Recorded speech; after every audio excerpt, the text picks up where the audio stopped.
حضرت ابن عباس رضی اللہ عنہ بیان فرماتے ہیں کہ میرے دل میں خواہش تھی کہ میں حضرت عمر رضی اللہ عنہ سے پوچھوں کہ نبی کریم صلی اللہ علیہ وسلم کی وہ کون سی دو بیویاں تھیں جن کے متعلق اللہ کریم نے فرمایا تھا اگر تم دونوں اللہ کے سامنے توبہ کر لو تو بہت بہتر ہوگا، یقیناً تمہارے دل بگڑ پڑے ہیں۔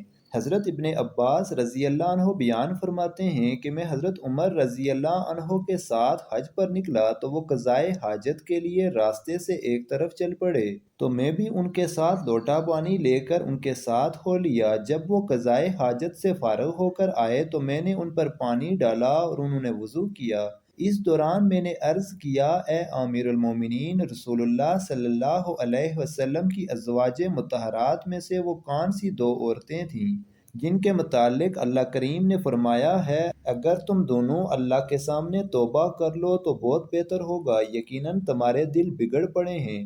حضرت عمر رضی اللہ عنہ نے فرمایا، اے ابن عباس، تم پر تعجب ہے، وہ عورتیں حضرت عائشہ رضی اللہ عنہا اور حضرت حفصہ رضی اللہ عنہا ہیں۔ پھر حضرت عمر واقعہ بیان کرنے لگے کہ میں اور بنو امیہ بن زید کا ایک انصاری جو کہ میرا ہمسایہ تھا، ہر دوسرے دن ہم نے باری مقرر کر رکھی تھی کہ ایک دن وہ نبی کریم صلی اللہ علیہ وسلم کے پاس جایا کرتا تھا۔ جب میں جاتا تو پورے دن کی باتیں اس کو آ کر سنایا کرتا تھا، اور وہ جاتا تو وہ بھی تمام باتیں آ کر مجھے بتایا کرتا تھا۔ ہمارے قریشی لوگ عورتوں پر غالب تھے، لیکن جب ہم انصار کے پاس ہجرت کر کے آئے تو دیکھا کہ ان کی عورتیں مردوں پر غالب تھیں۔ ہماری عورتیں بھی ان کی دیکھا دیکھی میں مردوں کے سامنے بولنے لگیں۔ ایک دن میں نے اپنی بیوی کو ڈانٹا تو اس نے میری کسی بات کا جواب دے دیا، تو اس کا جواب دینا مجھے ناگوار گزرا۔ تو اس نے کہا، اے عمر، میرا جواب دینا آپ کو کیوں ناگوار گزرا، حالانکہ نبی کائنات کی بیویاں آپ صلی اللہ علیہ وسلم کو جواب دے دیا کرتی ہیں، اور آپ صلی اللہ علیہ وسلم کی بعض بیویاں پورا پورا دن بھی آپ سے ناراض رہتی ہیں اور بولنا چھوڑ جاتی ہیں۔ میری بیوی کی اس بات نے مجھے چونکا دیا۔ میں نے کہا کہ ازواج مطہرات میں سے جو ایسا کرے گی وہ تو ناکام و نامراد ہو جائے گی اور بہت بڑے گناہ کی مرتکب ہوگی۔ پھر میں نے اپنے کپڑے لیے اور اپنی بیٹی حفصہ کے پاس گیا۔ میں نے کہا، حفصہ، کیا تم میں سے کوئی اللہ کے رسول صلی اللہ علیہ وسلم کو ناراض کرتی ہے، حتیٰ کہ پورا دن آپ سے ناراض رہتی ہو؟ حفصہ نے کہا، ہاں ابا جان۔ میں نے کہا، وہ عورت تو ناکام اور خسارے میں پڑ جائے گی جو ایسا کرے گی۔ کیا اسے ڈر نہیں لگتا کہ اس پر اللہ اور اس کے رسول صلی اللہ علیہ وسلم کا غضب ہوگا اور وہ ہلاک ہو جائے گی؟ حفصہ، نہ تو اللہ کے رسول صلی اللہ علیہ وسلم سے زیادہ مطالبات کرنا اور نہ آپ کی کسی بات کا جواب دینا اور نہ ہی آپ سے بول چال چھوڑنا۔ جس چیز کی تجھے ضرورت ہو وہ مجھ سے مانگ لینا۔ پھر فرمایا، تو اس دھوکے میں نہ پڑ جانا کہ تیری سوتن عائشہ تجھ سے زیادہ خوبرو ہے اور اللہ کے رسول صلی اللہ علیہ وسلم کو تجھ سے زیادہ محبوب ہے کہ تو اس کا مقابلہ کرنے لگ جائے۔ ان دنوں میں غسانی بادشاہ کے متعلق ہمارے اندر باتیں ہوتی تھیں کہ وہ ہم سے جنگ کرنے کی تیاری میں ہے۔ ایک دن میرا ساتھی اپنی باری میں نبی مکرم صلی اللہ علیہ وسلم کے پاس گیا۔ عشاء کے وقت واپس آیا تو میرا دروازہ زور سے کھٹکھٹایا اور پوچھا کہ کیا عمر سوئے ہوئے ہیں؟ میں یہ صورتحال دیکھ کر گھبرا کر باہر نکلا تو اس نے کہا، اے عمر، بڑا واقعہ رونما ہو گیا ہے۔ میں نے کہا، کیا ہوا؟ کیا غسانی حملہ ور ہو گئے ہیں؟ اس نے کہا، نہیں، بلکہ غسانی عیسائیوں کے حملے سے بھی بڑا واقعہ ہو چکا ہے۔ وہ یہ کہ نبی کریم صلی اللہ علیہ وسلم نے اپنی بیویوں کو طلاق دے دی ہے۔ میں نے کہا، حفصہ ناکام ہو گئی اور خسارے میں پڑ گئی۔ مجھے پہلے سے ہی یہی خطرہ تھا کہ ایسا معاملہ ہو جائے گا۔ میں نے اپنے کپڑے پہنے اور صبح کی نماز میں نے نبی رحمت صلی اللہ علیہ وسلم کے ساتھ آ کر پڑھی۔ آپ صلی اللہ علیہ وسلم صبح کی نماز پڑھ کر اپنے کمرے میں چلے گئے اور اکیلے جا کر بیٹھ گئے۔ میں حفصہ کے پاس گیا تو اسے روتا ہوا پایا۔ میں نے پوچھا، کیوں رو رہی ہو؟ کیا میں تمہیں ڈرایا اور سمجھایا نہیں کرتا تھا کہ اللہ کے نبی کو پریشان نہ کیا کرو؟ کیا اللہ کے رسول صلی اللہ علیہ وسلم نے تمہیں طلاق دے دی ہے؟ حفصہ نے کہا، مجھے علم نہیں ہے، آپ عام کمرے میں موجود ہیں، ان سے صورتحال کا پتہ لگ سکتا ہے۔ پھر میں وہاں سے نکل کر منبر رسول کے پاس آ گیا تو وہاں کچھ صحابہ کرام رضی اللہ عنہم کو بیٹھا دیکھا۔ ان میں سے کچھ رو رہے تھے۔ میں ان کے ساتھ تھوڑی دیر بیٹھا رہا، لیکن میرے دل کی کیفیت نے مجھے سکون سے نہ بیٹھنے دیا۔ میں اس کمرے کے پاس چلا گیا جس میں اللہ کے رسول موجود تھے۔ باہر آپ صلی اللہ علیہ وسلم کا سیاہ فام غلام کھڑا تھا۔ میں نے اسے کہا کہ میرے لیے اللہ کے رسول سے اندر جانے کی اجازت لے کر آؤ۔ غلام گیا اور اس نے نبی صلی اللہ علیہ وسلم سے بات کی اور واپس آ کر کہا کہ میں نے آپ کا ذکر کیا ہے لیکن آپ نے کوئی جواب نہیں دیا۔ میں دوبارہ ممبر کے پاس بیٹھے لوگوں میں جا کر بیٹھ گیا لیکن میری دل کی کیفیت نے مجھے اب کی بار بھی نہ بیٹھنے دیا۔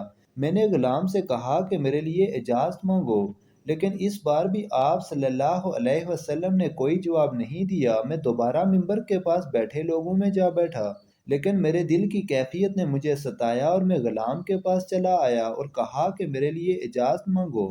اس نے پھر یہی آ کر بتایا کہ آپ صلی اللہ علیہ وسلم نے کوئی جواب نہیں دیا۔ میں وہاں سے واپس پلٹا تو غلام نے مجھے آواز لگائی کہ آپ کو نبی اکرم صلی اللہ علیہ وسلم نے اندر آنے کی اجازت دے دی ہے۔ جب میں آپ کے پاس کمرے میں گیا تو آپ کو چٹائی پر لیٹا ہوا دیکھا جس پر بستر نہیں تھا۔ چٹائی نے آپ کے پہلو مبارک پر نشان ڈال دیے تھے۔ آپ صلی اللہ علیہ وسلم نے چمڑے کے تکیے پر ٹیک لگا رکھی تھی جس میں کھجور کی چھال بھری ہوئی تھی۔ میں نے آپ صلی اللہ علیہ وسلم کو سلام عرض کیا اور کھڑے کھڑے میں نے آپ سے پوچھا کہ کیا آپ نے اپنی بیویوں کو طلاق دے دی ہے؟ یہ سن کر آپ صلی اللہ علیہ وسلم نے مجھ پر نظر ڈالی اور فرمایا نہیں۔ میں نے آپ صلی اللہ علیہ وسلم کے دل بہلانے کی نیت سے کھڑے کھڑے کہا یا رسول اللہ، ہم قریشی لوگ اپنی عورتوں پر غالب تھے، پھر جب ہم ایسی قوم کے پاس آئے جن پر ان کی عورتوں کا کنٹرول ہے تو ہماری عورتیں بھی ان کی دیکھا دیکھی میں مردوں کے سامنے بولنے لگیں۔ آپ صلی اللہ علیہ وسلم نے یہ سنا تو مسکرا دیے۔ پھر میں نے کہا یا رسول اللہ، میں نے اپنی بیٹی حفصہ سے کہا کہ تجھے تیری سوتن حضرت عائشہ سے دھوکہ نہ لگے جو تجھ سے زیادہ خوبصورت ہے اور اللہ کے رسول کو زیادہ پیاری لگتی ہے۔ آپ یہ سن کر دوبارہ مسکرا پڑے۔ جب آپ مسکرا پڑے تو میرا دل مطمئن ہو گیا اور میں بیٹھ گیا۔ پھر میں نے آپ صلی اللہ علیہ وسلم کے گھر میں نظر دوڑائی۔ اللہ کی قسم، میں نے آپ کے گھر میں 3 چمڑوں کے علاوہ کوئی سامان نہ دیکھا۔ میں نے عرض کیا اللہ کے نبی، آپ اللہ تعالیٰ سے دعا کریں کہ وہ آپ کی امت پر مال کی فراوانی کر دے۔ فارس اور روم کے لوگ دولت سے مالا مال ہیں حالانکہ وہ اللہ کی عبادت نہیں کرتے۔ آپ ٹیک لگائے ہوئے تھے۔ آپ صلی اللہ علیہ وسلم نے ارشاد فرمایا، اے ابن خطاب، کیا آپ شک میں ہیں؟ فارس روم کے لوگوں کو اچھائیاں دنیا میں مل گئی ہیں، ان کو آخرت میں کچھ بھی نہیں ملے گا۔ حضرت عمر بیان فرماتے ہیں کہ میں نے عرض کیا یا رسول اللہ، آپ میرے لیے بخشش کی دعا فرمائیں۔ ہوا یہ تھا کہ حضرت حفصہ نے آپ صلی اللہ علیہ وسلم کا راز حضرت عائشہ رضی اللہ عنہا کو بتا دیا تھا، جس کی وجہ سے آپ کو بہت تکلیف ہوئی، جبکہ اللہ تعالیٰ نے یہ آیت نازل فرما کر آپ سے ناراضگی کا اظہار کیا تو آپ صلی اللہ علیہ وسلم نے فرمایا کہ میں 1 مہینہ تک اپنی بیویوں کے پاس نہیں جاؤں گا۔ پھر جب 29 دن گزر گئے تو آپ صلی اللہ علیہ وسلم سب سے پہلے حضرت عائشہ کے پاس گئے۔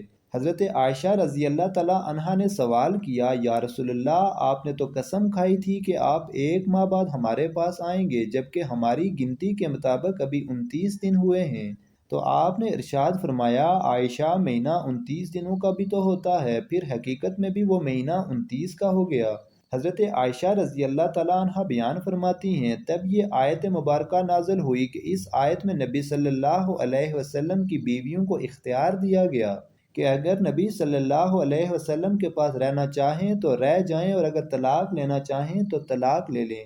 نبی رحمت صلی اللہ علیہ وسلم اس آیت کے نازل ہونے کے بعد سب سے پہلے میرے ہاں تشریف لائے اور فرمایا، میں تیرے سامنے ایک بات رکھتا ہوں، اس کا فیصلہ کرنے میں جلد بازی سے کام نہ لینا بلکہ اس معاملے میں پہلے اپنے والدین سے مشورہ کر لینا۔